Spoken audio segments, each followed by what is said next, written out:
Here's a tiny glimpse into the life of David Robin O'Connor, a man short in stature but larger than life, not only in the eyes of his family but in the eyes of everyone who knew him.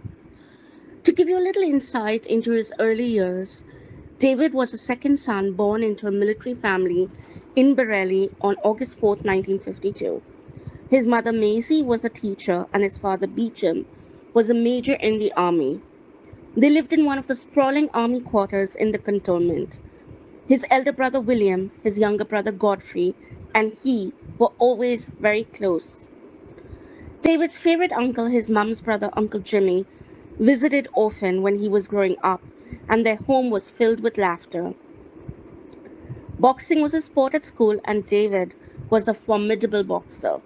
He would win every bout in his weight category and the championship every year. He was well known for punching first and talking about it later.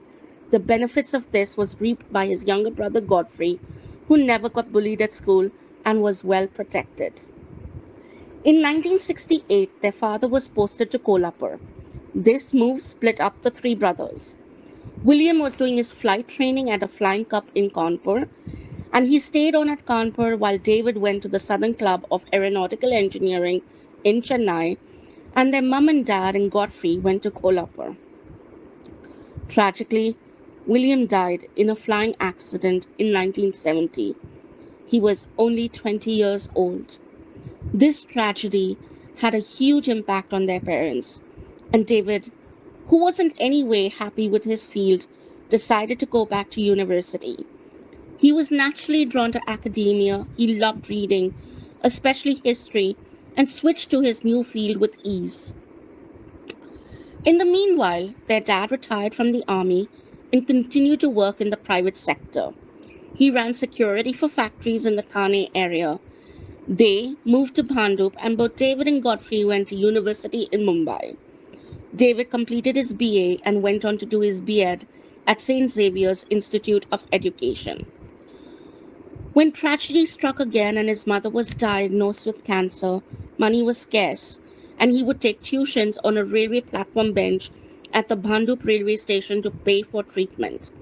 The days would be long and he would be exhausted, but he would carry on because for him, family was everything.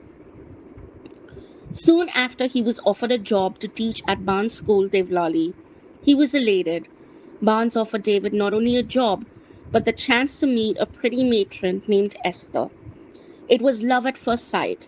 However, the head of the debating and elocution team could only muster up the courage to propose to her after a year, and they were subsequently married on November 6, 1980, at the Barnes Chapel. He eventually brought Nana Doughty to live with him after his dad passed away in 1986.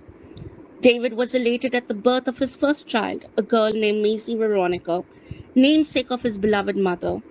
He put all of his energy and focus on Maisie, training her for elocution and debates. The result was that she never lost an elocution or debate, starting from primary till she left the school in 10th grade. As a teacher, he was loved and almost revered by all of his students. So many kept in touch with him not years but decades after they were taught by him. The majority of his 2,400 friends on Facebook were all connected with him one way or another through Barnes. Being a teacher staying in the school premises, he was extremely strict. He did not want anyone to be able to point a finger at his kid and was extremely protective of his family. 6 years after Maisie, his son Nicholas was born. Nicholas, during infancy and childhood, had a number of health scares, and so David was a little lenient with him growing up. David trained Nicholas as well, both in debates and elocution, and Nicholas went on to represent Royal House. A fond memory is David and Nicholas dancing together happily on Nicky receiving his 10th results. David's favorite pastime during the weekends was to rent a movie and watch it with his family.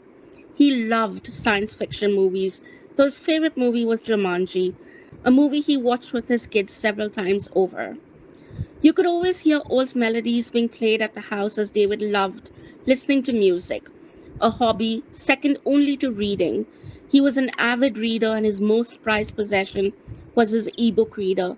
He never went anywhere without it, even for a holiday.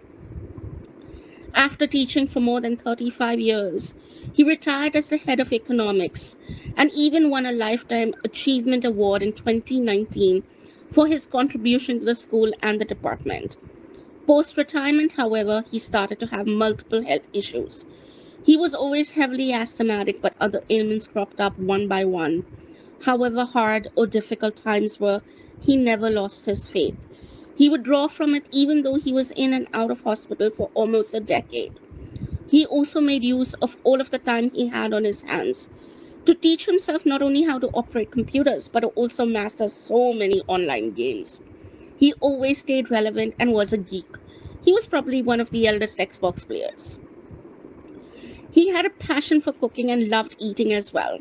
His favorite food was KFC, cheesecake, and coffee to wash it down. His favorite dessert to whip up for the kids was chocolate mousse topped with loads of whipped cream. He had a sweet tooth, and in spite of the doctor's warnings on adherence to a strict diet, would always manage to order something to eat online, especially chocolates, and intercept the delivery personnel so no one would be the wiser. He never allowed his failing health to stop him from joy de vivre.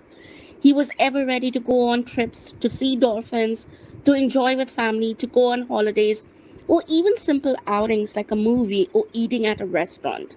However, what gave him the most pleasure was the time he spent with his granddaughter Zara. His happiest moment was Zara's first step. She was his pride and joy. His favorite time of the year was Christmas season, and so perhaps he wanted to ensure he never would be forgotten by passing away on the 30th, a day before New Year's Eve.